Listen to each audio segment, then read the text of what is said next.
우리는 왜 이렇게 자주 지치는 걸까요? 아무 일도 하지 않았는데도 마음이 무겁고 하루를 보냈을 뿐인데 숨이 가쁜 이유는 무엇일까요? 혹시 당신도 요즘 이런 생각을 자주 하지 않나요? 내가 너무 약해진 걸까? 하지만 부처님은 말씀하셨습니다. 고통은 약해서 생기는 것이 아니라 붙잡고 있기 때문에 생긴다고요. 오늘 이 시간은 당신을 더 강해지게 만들기 위한 이야기가 아닙니다. 오히려 덜 붙잡아도 괜찮다는 사실을 조용히 확인하는 시간입니다. 중년을 지나며 많은 분들이 이렇게 말합니다. 예전엔 안 이랬는데 요즘은 왜 이렇게 마음이 무거운지 모르겠어요. 사실 마음이 무거워진 것이 아니라 짐이 늘어난 것입니다. 나이를 먹으며 우리는 무언가를 내려놓기보다는 더 많이 쥐는 법을 배워왔습니다. 자식에 대한 걱정, 돈에 대한 불안, 관계에 대한 책임, 그리고 이 나이에 이래야 한다는 보이지 않는 기준들까지, 이 모든 것이 눈에 보이지 않는 짐이 되어 마음 위에 하나씩 얹힙니다. 불교에서는 이것을 집착이라고 부릅니다. 집착은 꼭 욕심 많은 사람만의 문제가 아닙니다. 성실하게 살아온 사람일수록, 책임감이 강한 사람일수록 더 깊이 빠지기 쉽습니다. 내가 아니면 안 된다. 내가 챙기지 않으면 무너질 것이다.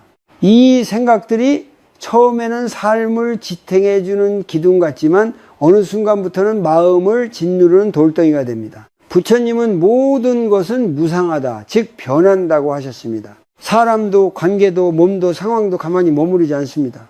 그런데 우리의 마음은 자꾸만 말합니다. 이건 변하면 안 돼. 이건 내가 꼭 지켜야 해. 이때부터 괴로움이 시작됩니다. 변하는 세상 앞에서 변하지 않으려 애쓰는 마음, 그 자체가 이미 고통입니다. 예를 들어 보겠습니다. 자식이 어릴 때는 손을 잡아줘야 했습니다. 하지만 어느 순간부터 아이는 자기 길을 가기 시작합니다. 그런데 마음은 여전히 예전의 역할에 머물러 있습니다. 왜 내 말을 안 들을까? 내가 이렇게까지 했는데, 사랑에서 시작된 마음이 어느새 집착이 되어 스스로를 괴롭힙니다. 이때 괴로운 것은 자식이 아니라 붙잡고 있는 내 마음입니다. 또 어떤 분이 이렇게 말합니다. 돈 걱정만 없으면 마음이 편할 텐데요. 하지만 조금 여유가 생기면 또 다른 걱정이 고개를 듭니다. 이걸 잃으면 어떡하지? 앞으로 더 필요해지면 부족해서 괴로운 것이 아니라 잃을까봐 두려워서 괴로운 것입니다. 이 역시 붙잡음에서 오는 고통입니다. 부처님은 고통의 원인을 가래, 즉 끊임없이 붙잡고 원하는 마음이라고 보셨습니다. 더 가져야 안심할 것 같고, 더 인정받아야 가치 있는 것 같고, 더 오래 유지해야 안전할 것 같은 마음. 하지만 아이러니하게도 그렇게 붙잡을수록 마음은 더 불안해집니다. 손에 힘을 줄수록 손은 빨리 지치듯 마음도 마찬가지입니다. 이쯤에서 잠시 멈춰봅시다. 지금 당신의 마음이 가장 많이 힘을 주고 있는 곳은 어디인가요? 사람일까요? 돈일까요? 지나간 선택일까요? 아니면 아직 오지 않은 미래일까요? 우리는 보통 놓아야 한다는 말을 들으면 두려워합니다. 놓으면 무너질 것 같고 포기하는 것 같고 무책임해 보일까 봐 겁이 납니다. 하지만 불교에서 말하는 놓음은 도망이 아닙니다. 놓음은 더 이상 나를 해치지 않는 선택입니다. 여기 아주 작은 연습 하나를 제안합니다. 지금 이 순간 숨을 천천히 들이마시고 내쉽니다. 그리고 마음속으로 이렇게 물어보세요. 이 생각은 지금 나에게 도움이 되는가 아니면 짐이 되는가? 답이 짐이라면 당장 없애려 하지 않아도 괜찮습니다. 다만 그 생각을 꼭 쥐고 있지 않아도 된다는 사실만 알아차리면 충분합니다. 오늘 이 이야기를 들으며 무언가를 당장 바꾸지 않아도 됩니다. 다만 한 가지는 분명히 기억해 주세요. 지금 당신이 느끼는 피로는 당신이 잘못 살아서가 아닙니다. 너무 많은 것을 혼자서 붙잡고 살아왔기 때문입니다. 이제부터의 삶은 더 잘 버티는 삶이 아니라 조금씩 내려놓으며 숨이 트이는 삶이어도 괜찮습니다. 세상은 늘 변하고 있는데 우리의 마음만 그 자리에 멈춰 있으려 할 때가 많습니다. 그래서 괴롭습니다. 변화 그 자체가 아니라 변하지 않으려는 마음 때문에 말입니다. 불교에서는 이 세상을 무상하다고 말합니다. 무상이란 허무하다는 뜻이 아닙니다. 모든 것은 생겨났다가 머물고 사라지는 흐름 속에 있다는 뜻입니다. 봄이 오면 꽃이 피고 여름이 지나면 잎이 지듯이 사람의 삶도 그렇게 흘러갑니다. 문제는 그 흐름을 거스르려 할 때 생깁니다. 우리는 자주 이렇게 말합니다. 이 정도 나이가 되면 이 정도는 유지해야지. 이 관계만큼은 변하면 안 되지. 이건 내가 평생 지켜온 건데, 이 말들 속에는 공통점이 있습니다. 바로 세상이 멈춰주길 바라는 마음입니다. 중년 이후의 삶에서 변화는 더 선명하게 다가옵니다. 몸은 예전 같지 않고 아이들은 어느새 자신의 세계로 멀어지고 익숙하던 자리에서도 역할이 바뀝니다. 그럴 때 마음속에서는 이런 소리가 올라옵니다. 왜 이렇게 변했지? 왜 나만 이런 것 같지? 하지만 사실은 나만 변한 것이 아니라 모두가 변하고 있는 중입니다. 부처님은 고통의 시작을 이렇게 보셨습니다. 변하는 것을 변하지 않게 만들려는 시도, 잡을 수 없는 것을 붙잡으려는 마음, 그 마음이 바로 괴로움의 씨앗이라고 말입니다. 예를 들어 이런 경우를 생각해 봅시다. 오랫동안 한 역할로 살아온 사람이 있습니다. 가정에서는 늘 책임지는 사람이었고, 직장에서는 없어서는 안 될 사람이었고, 주변에서는 당신이 있어서 다행이다 라는 말을 듣던 사람입니다. 그런데 어느 순간부터 상황이 달라집니다. 자리는 줄어들고 부탁은 사라지고 조언을 해도 예전만큼 귀 기울여 주지 않습니다. 이때 마음이 가장 힘들어지는 이유는 무엇일까요? 쓸모가 없어져서가 아닙니다. 예전에 나의 머물고 싶은 마음이 놓이지 않기 때문입니다. 무상은 잔인한 진리가 아닙니다. 오히려 무상은 우리를 살려줍니다. 만약 모든 것이 변하지 않는다면 지금의 고통도 지금의 아픔도 영원히 계속될 것입니다. 변하기 때문에 아픔도 지나갈 수 있습니다. 변하기 때문에 새로운 숨쉴 공간이 생깁니다. 하지만 마음은 이렇게 반응합니다. 알겠는데 그래도 두렵다. 그 두려움은 아주 자연스럽습니다. 우리는 변화를 실패나 상실로 배워왔기 때문입니다. 그래서 변화 앞에서 자신을 탓합니다. 내가 잘못한 걸까? 내가 부족해서 이런 걸까? 그러나 불교의 관점에서 보면 변화는 실패가 아니라 과정입니다. 자식이 부모의 손을 떠나는 것은 부모가 부족해서가 아니라 자식이 자라는 과정입니다. 몸이 예전 같지 않은 것은 내가 망가져서가 아니라 삶의 리듬이 바뀌고 있다는 신호입니다. 이렇게 바라보면 무상은 우리를 밀어내는 힘이 아니라 다음 자리로 이끄는 흐름이 됩니다. 이 지점에서 중요한 것이 있습니다. 바로 마음의 태도입니다. 왜 이렇게 됐지가 아니라 지금은 2단계구나.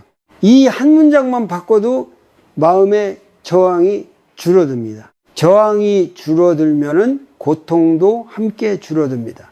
잠시 눈을 감고 이런 장면을 떠올려 보세요. 강물이 흐르고 있습니다. 그 위에 나뭇잎 하나가 떠 있습니다. 나뭇잎이 멈추려 애쓰면 물에 잠기고 흐름을 따르면 자연스럽게 떠 있습니다. 우리의 삶도 이와 다르지 않습니다. 흐름을 거스르지 않을 때 오히려 덜 힘이 듭니다. 이제 아주 짧은 마음 연습을 해봅시다. 지금 마음속에서 이건 꼭 이래야 해 라고 말하는 것이 있다면 그 문장 뒤에 이렇게 덧붙여 보세요. 지금은 이래야 해. 이 작은 말 하나가 마음을 현재로 데려옵니다. 영원히 그래야 한다는 부담에서 잠시 벗어나게 해줍니다. 무상을 받아들인다는 것은 모든 것을 포기한다는 뜻이 아닙니다. 다만 변화를 적으로 만들지 않겠다라는 선택입니다. 변화와 싸우지 않을 때 마음은 그만큼 덜 다칩니다. 그리고 그 자리에서 우리는 조금 더 가벼워질 수 있습니다. 이제 다음 이야기에서는 우리가 가장 무겁게 붙잡고 있는 것, 바로 타인의 시선에 대해 조금 더 깊이 들여다보려 합니다. 우리는 언제부터 이렇게 자주 남의 얼굴을 먼저 떠올리게 되었을까요? 무언가를 결정하기 전에, 말을 꺼내기 전에, 심지어 쉬고 싶을 때조차 마음속에서는 늘 같은 질문이 먼저 나옵니다. 사람들이 나를 어떻게 볼까? 이 질문 하나가 마음을 얼마나 무겁게 만드는지 우리는 너무 익숙해서 잘 느끼지 못합니다. 중년이 되면 이 부담은 더 커집니다. 젊을 때는 앞만 보고 달리느라 몰랐지만 이제는 주변의 시선이 더 또렷하게 느껴집니다. 부모로서의 모습, 배우자로서의 역할, 이 나이에 걸맞은 태도, 말투, 선택까지 보이지 않는 기준들이 우리를 둘러싸고 조용히 숨을 줍니다. 불교에서는 이것을 타인의 눈에 마음을 맡기는 일이라고 봅니다. 내 마음의 주인 자리를 남에게 내어주는 것입니다. 누군가 나를 인정해주면 안심하고 누군가 나를 못마땅해 하면 하루 종일 마음이 흔들립니다. 이렇게 살다 보면 나는 점점 사라지고 사람들이 기대하는 모습만 남게 됩니다. 많은 부모들이 이런 말을 합니다. 나는 나보다 자식이 더 중요해. 그 말 속에는 사랑도 있지만 자기도 모르게 섞인 두려움이 있습니다. 자식에게 좋은 부모로 보이지 않으면 어쩌지. 그래서 몸이 힘들어도 참고 마음이 상해도 말하지 않고 늘 괜찮은 척 웃습니다. 하지만 밤이 되면 마음은 조용히 무너집니다. 아무도 보지 않는 자리에서 자기 자신만이 그 무게를 다 떠안습니다. 또 어떤 분들은 이렇게 말합니다. 이 나이에 남들한테 뒤처지면 안 되잖아요. 그래서 원하지 않는 모임에도 나가고 마음에 없는 말도 하고 지출을 감당하면서까지 체면을 지킵니다. 겉으로는 멀쩡해 보이지만 속에서는 계속 계산이 돌아갑니다. 이렇게 해도 괜찮을까? 저 사람은 나를 어떻게 볼까? 이 끝없는 생각의 반복이 바로 마음을 갉아먹는 피로입니다. 부처님은 이렇게 보셨습니다. 남의 시선을 붙잡고 사는 마음은 끝없는 갈증과 같다고. 아무리 마셔도 채워지지 않는 바닷물처럼. 인정받고 싶은 마음은 조금 얻으면 더 원하게 됩니다. 그래서 더 조심하고 더 맞추고 더 나를 숨기게 됩니다. 이때 중요한 질문 하나가 있습니다. 이 선택은 나를 살리는가 아니면 나를 소모시키는가? 남을 위해 사는 것과 남의 눈에 맞춰 사는 것은 다릅니다. 전자는 자비에서 나오고 후자는 두려움에서 나옵니다. 자비는 마음을 따뜻하게 하지만 두려움은 마음을 굳게 만듭니다. 타인의 시선을 완전히 신경 쓰지 않는 것은 현실적으로 어렵습니다. 우리는 사회 속에서 살아가니까요. 하지만 전부를 거기에 맡길 필요는 없습니다. 적어도 내 마음의 중심만큼은 내 손에 남겨둘 수 있습니다. 여기 아주 작은 연습을 하나 해봅시다. 누군가의 반응 때문에 마음이 흔들릴 때 조용히 속으로 이렇게 말해보세요. 그 사람의 생각은 그 사람의 몫이다. 그리고 한 번 더 덧붙입니다. 내 마음은 내 몫이다. 이 문장은 상대를 밀어내기 위한 말이 아닙니다. 경계를 세우기 위한 말입니다. 이 경계가 있어야 마음이 숨을 쉽니다. 또 하나의 질문도 도움이 됩니다. 이 걱정은 1년 뒤에도 중요할까? 대부분의 시선은 지금 이 순간에만 크게 느껴질 뿐 시간이 지나면은 흐려집니다. 그런데 우리는 그 잠깐의 시선을 붙잡느라 지금의 나를 너무 많이 희생합니다. 불교에서 말하는 노음은 관계를 끊는 것이 아닙니다.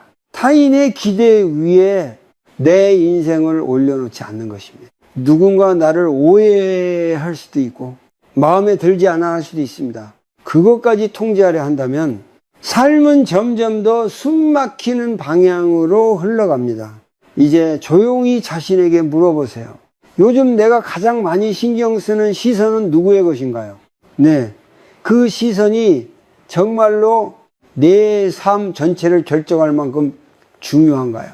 이 질문을 피하지 않고 바라보는 것만으로도 이미 한 걸음 내려놓은 것입니다. 다음 이야기에서는 이 시선과 함께 우리를 괴롭히는 또 하나의 습관, 바로 비교에 대해 천천히 살펴보려 합니다.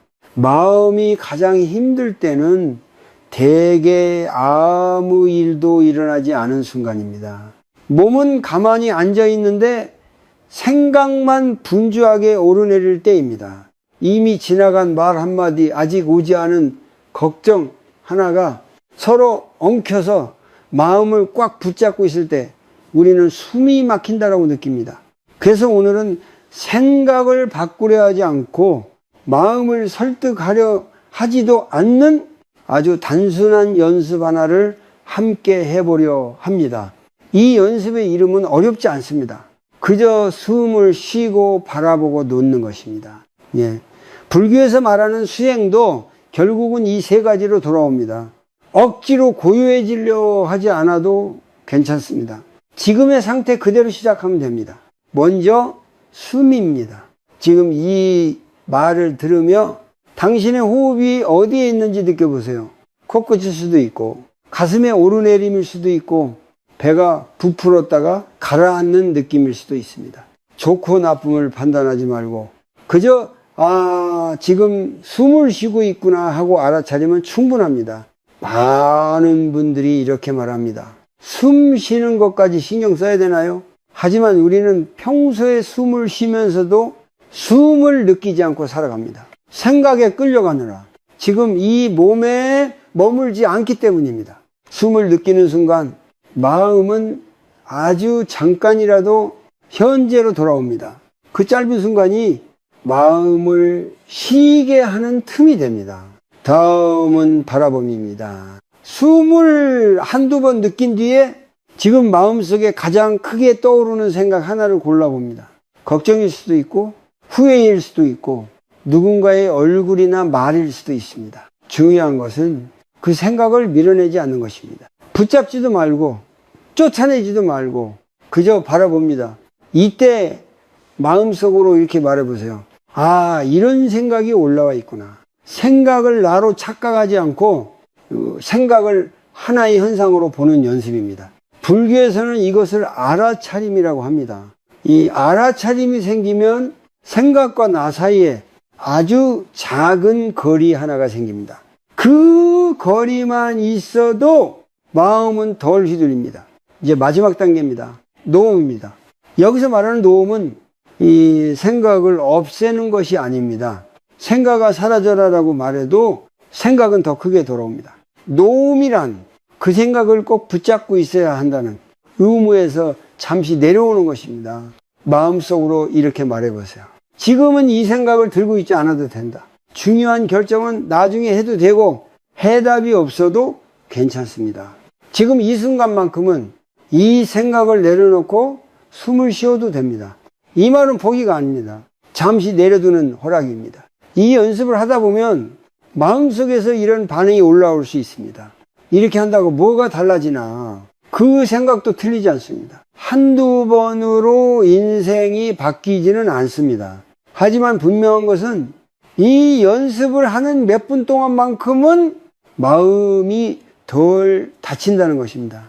덜 다치면 다음 순간을 버틸 힘이 남습니다.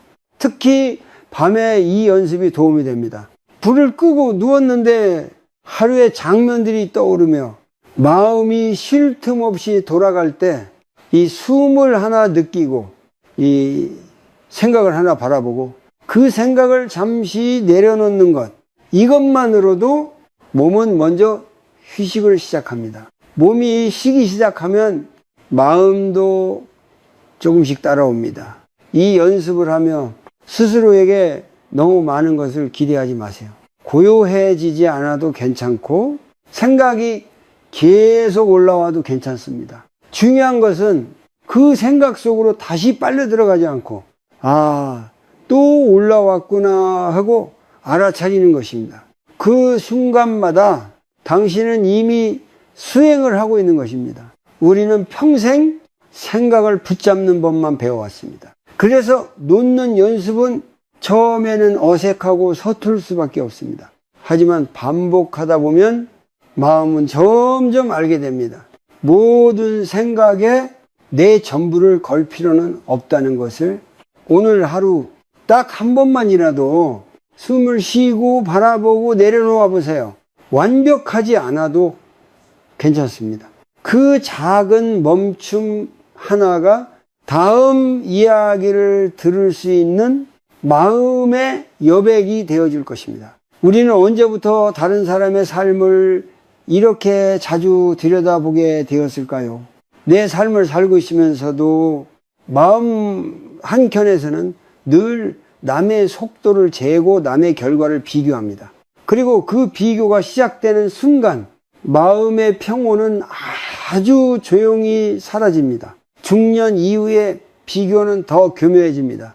젊을 때처럼 노골적인 경쟁이 아니라 겉으로는 아무렇지 않은 척 하면서 속으로만 자신을 깎아내리는 방식으로 나타납니다. 저 사람은 나보다 덜 고생한 것 같은데 같은 나이인데 왜 저렇게 여유가 있을까? 나는 왜 아직도 이 자리일까? 이 생각들은 소리 없이 마음을 잠식합니다. 불교에서는 비교를 하나의 망상으로 봅니다. 망상이란 실제보다 왜곡된 그림을 마음속에서 키우는 것입니다. 우리는 다른 사람의 삶을 아주 작은 단면만 보고도 그 전체가 더 나아 보인다고 결론을 내립니다. 그 사람이 겪은 불안, 실패, 외로움은 보지 않은 채 겉으로 드러난 결과만으로 자기 자신을 평가합니다. 이 평가가 반복될수록 마음은 점점 자신에게 가혹해집니다. 특히 중년의 비교는 돈과 성취에서 멈추지 않습니다. 자식의 모습, 배우자의 태도, 몸의 상태, 심지어는 표정과 말투까지 비교의 대상이 됩니다. 저 집 아이는 벌써 자리를 잡았는데 저 사람은 나보다 훨씬 건강해 보이는데 이런 생각이 들 때마다 마음은 스스로에게 말합니다. 너는 아직 부족하다. 이 비교가 무서운 이유는 끝이 없다는 데 있습니다. 나보다 나은 사람은 언제나 존재합니다. 한 고개를 넘으면 또 다른 고개가 나타납니다. 그래서 비교로는 만족에 도달할 수 없습니다. 불교에서 말하는 가대, 즉 끊임없이 더 원하게 만드는 마음은 이 비교 속에서 자라납니다. 부처님은 자기 자신의 삶을 떠나 남의 삶을 기준으로 삼는 순간 고통이 시작된다고 보셨습니다. 왜냐하면 그 기준은 내가 통제할 수 없는 것이기 때문입니다. 남은 언제나 변하고 상황은 늘 달라집니다. 그 위에 마음을 올려놓으면 마음은 쉴 곳을 잃습니다. 여기서 중요한 점 하나가 있습니다. 비교는 의욕을 주기 위해서라기보다 대부분은 자기를 벌주기 위해 사용된다는 사실입니다. 저 사람을 본받아야지라는 말 뒤에는 나는 왜 이 모양일까라는 채찍이 숨어 있습니다. 이 채찍을 오래 쥐고 있으면 삶은 점점 무거워집니다. 불교에서는 모든 존재가 각자의 인연과 조건 속에서 살아간다고 말합니다. 같은 씨앗이라도 심어진 땅과 햇빛, 물의 양에 따라 자라는 속도가 다릅니다. 그런데 우리는 서로 다른 땅에 심긴 삶을 놓고 같은 시기에 꽃이 피지 않는다고 자기 자신을 탓합니다. 이것이 바로 비교가 만들어내는 착각입니다. 잠시 이런 질문 해보세요. 나는 누구의 기준으로 나를 평가하고 있는가? 그 기준이 정말 내 삶을 이해해주는 기준인가요? 아니면 남의 결과를 그대로 가져와 나에게 들이대고 있는 잣대인가요? 이 질문을 던지는 것만으로도 비교의 자동 반응은 조금 느려집니다. 여기 간단한 마음 연습 하나를 제안합니다. 비교하는 생각이 올라올 때 그 생각을 따라가지 말고 이렇게 바꿔 보세요. 저 사람은 저 사람의 길을 가고 있다. 그리고 이어서 나는 내 속도로 가고 있다. 이 두 문장을 숨을 내쉴 때마다 조용히 반복해 보세요. 비교를 멈추라는 명령이 아니라 각자의 길을 인정해 주는 연습입니다. 처음에는 이 말이 공허하게 느껴질 수도 있습니다. 하지만 반복하다 보면 마음은 서서히 깨닫습니다. 남의 삶을 내려놓을수록 내 삶이 또렷해진다는 것을, 비교가 줄어들면 비로소 내 몸의 피로 내 마음의 감정이 보이기 시작합니다. 그때부터 돌봄이 가능해집니다.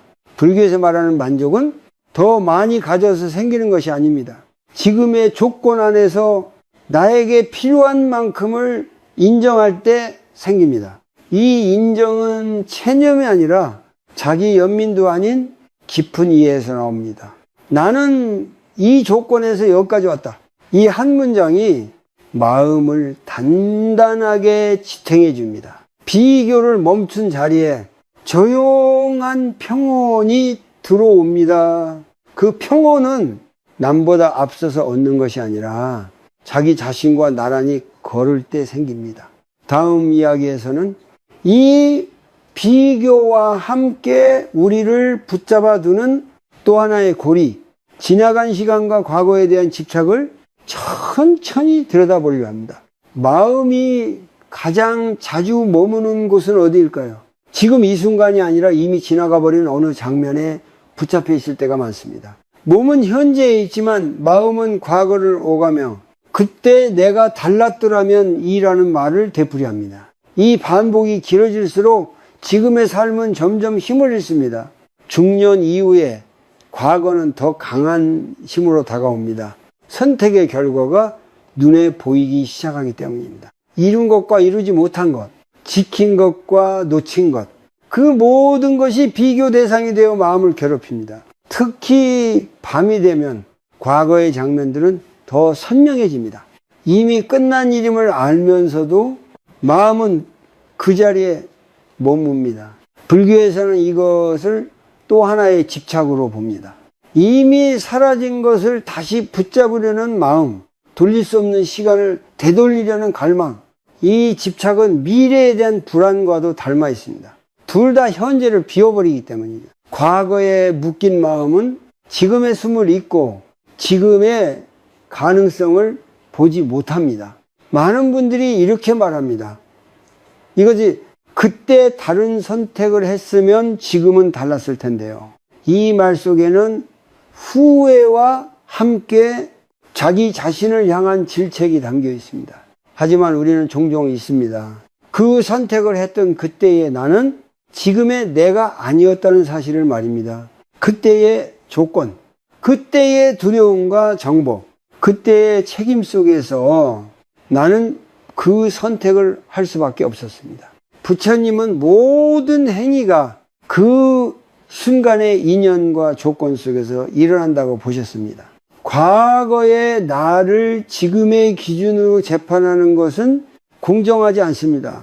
그 판단은 지혜가 아니라 스스로에게 가하는 형벌에 가깝습니다. 이 형벌을 오래 붙잡을수록 마음은 점점 더 굳어집니다. 과거에 대한 집착은 꼭 후회로만 나타나지 않습니다. 때로는 미화된 기억으로 나타납니다. 그때는 좋았지. 그 시절이 제일 행복했어. 이런 생각이 자주 들수록 지금은 상대적으로 초라해 보입니다. 하지만 과거의 어느 시점도 완벽하게 평온했던 적은 없습니다. 그때의 불안과 고민을 우리는 선택적으로 잊고 있을 뿐입니다. 이렇게 과거를 붙잡는 마음의 공통점은 하나입니다. 지금을 살기에는 용기가 부족하다는 신호입니다. 지금의 삶을 마주하는 것이 두려워 이미 끝난 시간 속으로 숨는 것입니다. 이것은 나약함이 아니라 지친 마음의 반응입니다. 불교에서 말하는 노음은 과거를 부정하는 것이 아닙니다. 기억을 지우는 것도 아닙니다. 다만 그 기억이 지금의 나를 통제하지 않게 하는 것입니다. 과거는 배움이 될 수 있지만 감옥이 되어서는 안 됩니다. 여기 아주 짧은 마음 연습을 하나 해봅시다. 과거의 장면이 떠오를 때 그 장면 속에 자신에게 이렇게 말해주세요. 그때에 너는 최선을 다했다. 이 말은 변명이 아닙니다. 사실에 가까운 인정입니다. 그 인정을 할 때 마음은 조금 풀립니다. 그리고 이어서 현재 자신에게 이렇게 말해보세요. 지금의 나는 지금에서 다시 시작할 수 있다. 이 문장은 과거를 지우지 않으면서도 현재로 돌아오게 해줍니다. 현재로 돌아오면 작은 선택들이 다시 보이기 시작합니다. 과거에 없던 선택들입니다. 중요한 것은 과거를 놓아야 새로워진다는 사실이 아니라 과거를 붙잡고 있느라 지금의 삶을 놓치고 있다는 점입니다. 이 깨달음이 생길 때 집착은 조금씩 힘을 잃습니다. 우리는 이미 충분히 많은 시간을 지나간 일에 지불해 왔습니다. 이제 남은 시간만큼은 지금의 나에게 써도 괜찮습니다. 과거를 내려놓는 것은 기억을 배신하는 일이 아니라 현재를 존중하는 선택입니다. 다음 이야기에서는 이 마음의 집착을 조금 더 구체적으로 풀어내는 짧은 저녁 연습을 함께 해보려 합니다. 하루를 마무리하며 마음을 정리하는 아주 단순한 방법입니다. 하루가 끝나갈 무렵 마음은 오히려 더 바빠질 때가 많습니다. 불은 껐는데 생각은 켜지고 몸은 누웠는데 마음은 아직 하루를 정리하지 못한 채 남아 있습니다. 이때 우리는 흔히 스스로를 다그칩니다. 이제 그만 생각해. 하지만 마음은 명령으로 멈추지 않습니다. 그래서 오늘은 멈추게 하려 하지 않고 정리할 수 있게 돕는 아주 짧은 연습을 나누려 합니다. 이 연습은 하루에 3분이면 충분합니다. 특별한 도구도 깊은 이해도 필요하지 않습니다. 그저 3가지 질문을 조용히 던지고 있는 그대로 답을 느껴보는 것만으로도 충분합니다. 불교에서 말하는 수행은 늘 이렇게 단순한 자리로 돌아옵니다. 첫 번째 질문입니다.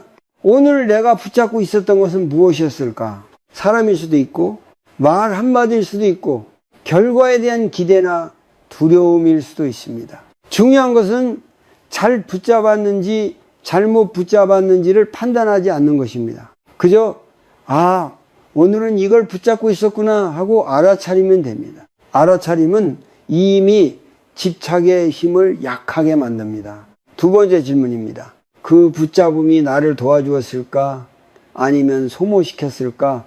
여기서 솔직해져도 괜찮습니다. 도움이 되었던 집착도 있습니다.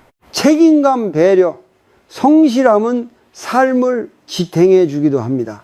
하지만 같은 이유로 나를 지나치게 몰아붙였다면 그 부분은 소모였을 가능성이 큽니다. 이 질문은 스스로를 비난하기 위한 질문이 아닙니다. 다음 날을 위해 무엇을 조금 덜 들고 가도 되는지 알아보기 위한 질문입니다. 세 번째 질문입니다. 내일에 나에게 꼭 가져가야 할 것은 무엇일까? 놀랍게도 이 질문의 답은 대부분 더 많은 노력이나 더 강한 다짐이 아닙니다.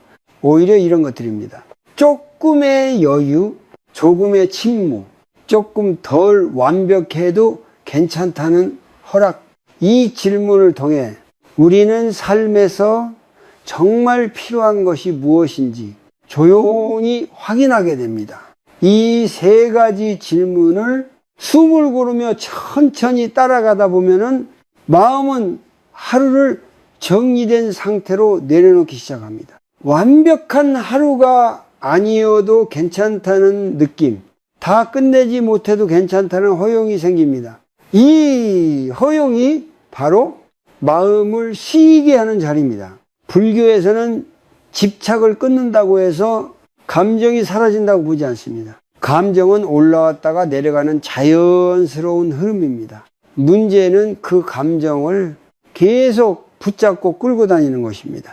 이 저녁 연습은 감정을 억누르지 않으면서도 그 감정에 끌려가지 않게 도와줍니다. 처음에는 이 연습이 아무 느낌도 주지 않을 수 있습니다. 이렇게 해서 뭐가 달라지지? 라는 생각이 들 수도 있습니다. 그 생각마저도 있는 그대로 두어도 괜찮습니다. 중요한 것은 하루를 마칠 때마다 이 질문들이 마음에 남아있다는 사실입니다. 반복될수록 마음은 배우기 시작합니다. 모든 것을 붙잡지 않아도 하루가 무너지지 않는다는 것을, 특히 중년 이후의 삶에서는 하루하루가 이전보다 더 소중하게 느껴집니다. 그래서 우리는 더 잘 살고 싶고 덜 후회하고 싶고 더 의미 있게 보내고 싶어 합니다. 하지만 그 마음이 지나치면 하루를 평가하는 칼이 됩니다.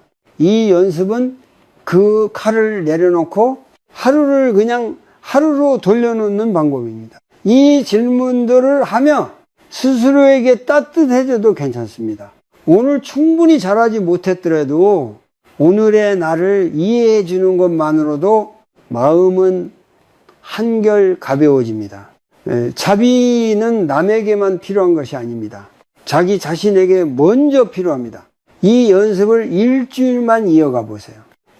아주 큰 변화는 아닐 수 있습니다. 하지만 분명히 느껴지는 차이가 하나 있습니다. 잠들기 전 마음의 속도가 조금 느려진다는 것입니다. 그 느려짐 속에서 우리는 다시 숨을 쉽니다. 다음 이야기에서는 이렇게 비워진 마음의 자리에서 가족과의 관계를 어떻게 다시 바라볼 수 있는지 사랑과 집착의 경계를 천천히 살펴보려 합니다. 가족이라는 이름 앞에서 우리는 가장 쉽게 마음을 내려놓지 못합니다. 사랑이기 때문이고 책임이기 때문이며 오랜 시간 함께 쌓아온 인연이기 때문입니다. 그래서일까요? 가족 앞에서는 가장 애쓰고 가족 때문에 가장 많이 상처받습니다. 특히 중년 이후의 부모들은 자식의 삶을 자신의 삶처럼 느끼기 쉽습니다. 아이의 선택이 곧 내 선택이 되고 아이의 실패가 곧 내 실패처럼 다가옵니다. 그래서 마음은 점점 바빠집니다. 저렇게 하면 안 되는데 내가 말려야 하지 않을까? 지금 도와주지 않으면 늦을까? 이 걱정들은 사랑에서 시작되었지만 어느 순간부터는 통제가 됩니다.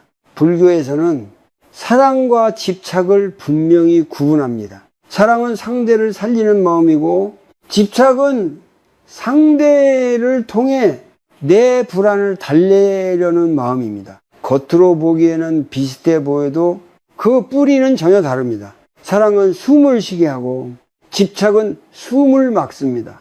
많은 부모들이 이렇게 말합니다. 나는 아이를 위해서 그러는 거야. 그 말은 진심일 수 있습니다. 하지만 그 마음을 조금만 더 들여다보면 그 안에 숨어있는 두려움을 발견하게 됩니다. 이 아이가 잘못되면 어쩌지? 내가 책임을 다하지 못했다는 말을 들으면 어쩌지?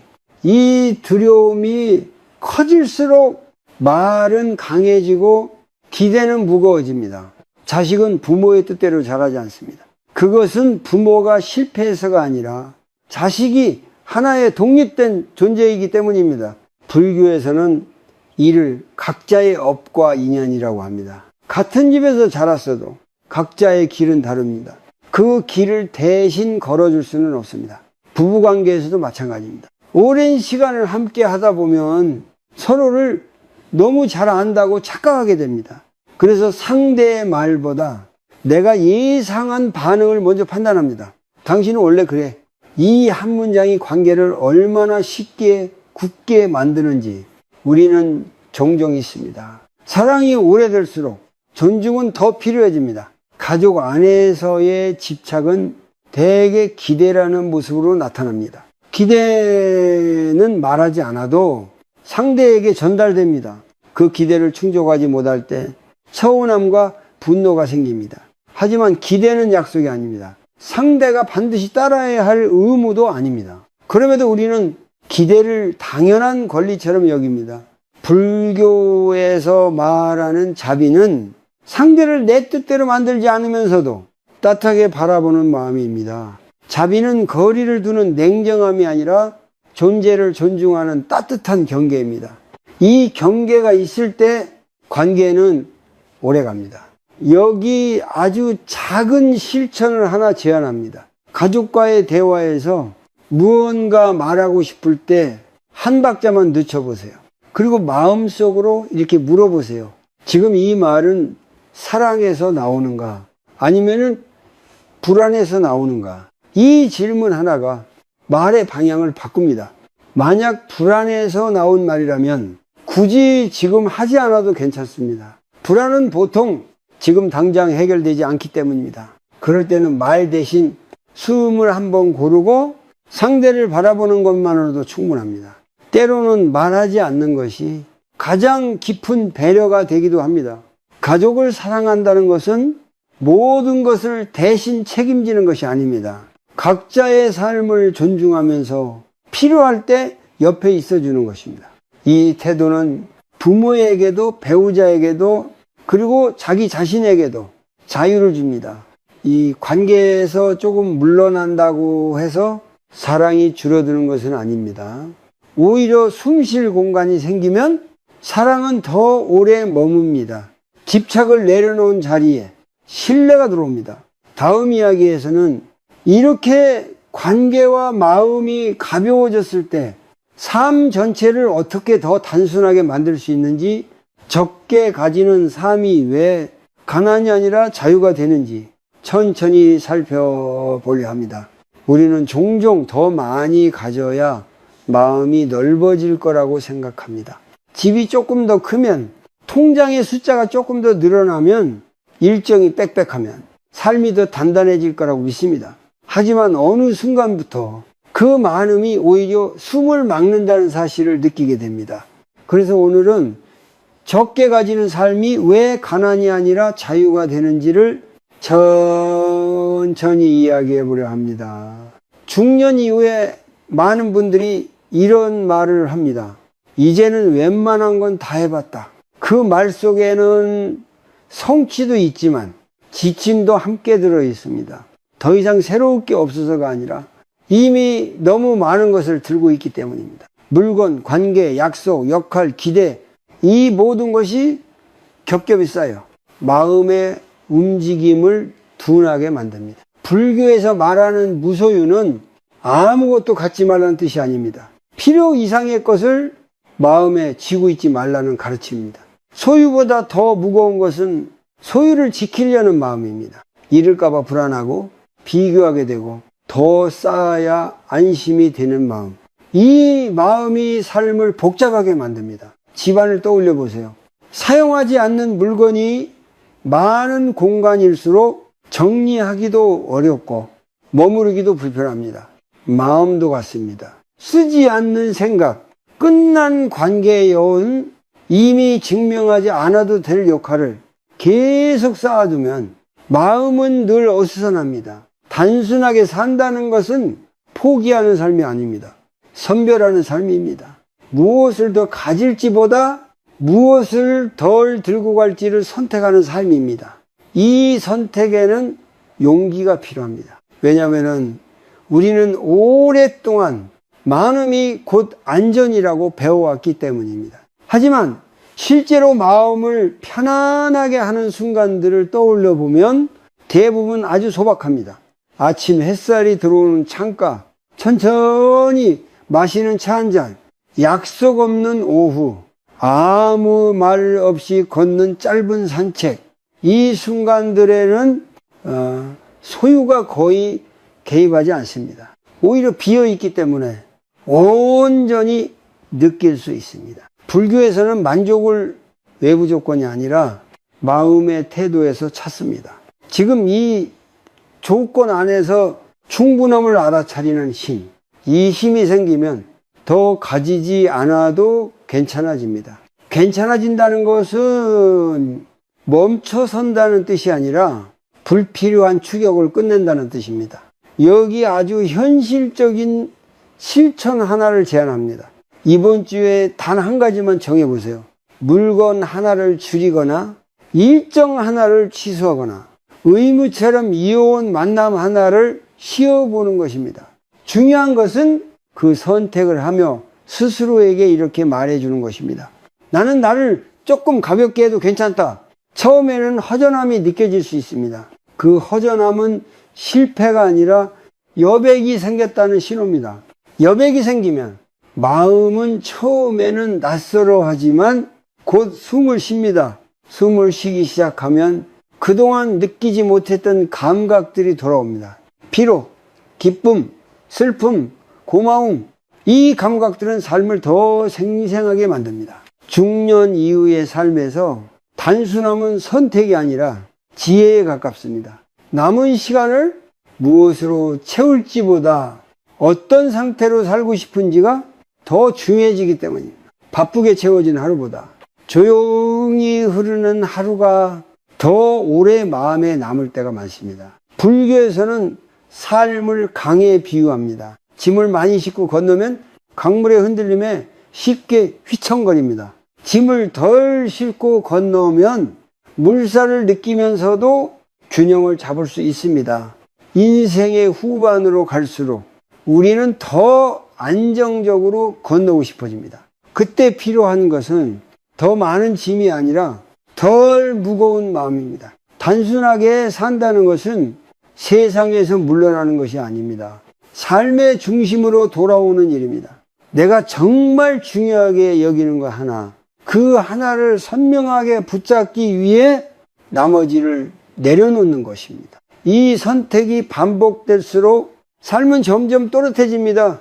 다음 이야기에서는 이 모든 내려놓음의 끝에서 우리가 어떤 마음의 자유를 만나는지, 그리고 남은 시간을 어떤 태도로 살아가면 좋은지에 대해 조용히 마무리해 보려 합니다. 우리는 긴 이야기를 통해 조금씩 내려놓는 연습을 해왔습니다. 붙잡고 있던 생각, 놓지 못했던 시선, 과거와 비교, 그리고 관계와 소유까지. 이제 마지막으로 남는 질문 하나입니다. 그렇게 내려놓고 나면 무엇이 남는가? 많은 사람들은 놓으면 비어버릴까봐 두려워합니다. 아무것도 없어진 것 같은 공허함이 올까봐 발걸음을 멈춥니다. 하지만 실제로는 그 반대입니다. 내려놓을수록 마음에는 드디어 무언가 들어올 자리가 생깁니다. 불교에서 말하는 자유는 아무것도 가지지 않는 상태가 아닙니다. 붙잡지 않아도 되는 상태입니다. 있어도 괜찮고 없어도 괜찮은 마음. 이 마음이 생기면 삶은 더 이상 나를 시험하지 않습니다. 그저 흘러가는 하루가 됩니다. 중년 이후의 삶은 새로 쌓기보다는 정리할 수 있는 시간입니다. 무엇을 더 증명해야 할지보다 무엇을 이제 내려놓아도 되는지를 스스로에게 묻는 시기입니다. 그 질문을 피하지 않고 마주할 때 삶은 비로소 부드러워집니다. 부처님은 집착이 사라진 자리에 자유가 머문다고 하셨습니다. 그 자유는 거창하지 않습니다. 아침에 눈을 뜨며 오늘 하루를 견뎌야 한다는 부담 대신 그냥 살아도 된다는 허락이 생기는 것. 이 작은 차이가 하루의 결을 완전히 바꿉니다. 지금 이 순간을 한번 느껴보세요. 숨이 들어오고 숨이 나갑니다. 그 사이에 억지로 붙잡아야 될 것은 없습니다. 생각이 올라와도 괜찮고 감정이 흔들려도 괜찮습니다. 그 모든 것은 왔다가 지나갑니다. 우리는 그 흐름을 막지 않아도 됩니다. 이제 아주 간단한 약속 하나만 해보면 충분합니다. 앞으로의 7일 동안 매일 한 가지씩만 덜 붙잡아 보세요. 오늘은 남의 시선 하나, 내일은 비교 하나, 그 다음날은 과거의 장면 하나. 완벽하게 놓지 않아도 괜찮습니다. 조금 느슨해지는 것만으로도 마음은 변화를 알아차립니다. 이 약속은 인생을 바꾸기 위한 계획이 아닙니다. 남은 시간을 조금 덜 아프게 살기 위한 선택입니다. 그리고 그 선택은 언제든 다시 시작할 수 있습니다. 어제 실패했더라도 오늘 다시 해보면 됩니다. 불교에서 말하는 길은 늘 지금 이 자리에서 열립니다. 우리는 이미 충분히 애써왔습니다. 증명하려고, 버티려고, 지키려고. 이제는 조금 쉬어도 됩니다. 쉬는 것은 멈춤이 아니라 회복입니다. 회복된 마음은 자연스럽게 다음 걸음을 합니다. 남은 삶이 특별하지 않아도 괜찮습니다. 조용하고 단순하고 숨이 편한 하루들이 차곡차곡 이어진다면 그 자체로 충분합니다.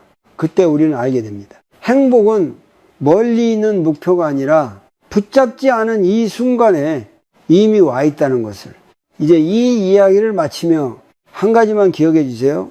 이 삶을 가볍게 하는 것은 무언가를 더 얻는 일이 아니라 나를 무겁게 하던 것들을 조용히 내려놓는 일이라는 것을, 그 내려놓음의 끝에서 우리는 다시 자기 자신과 함께 숨쉬게 됩니다.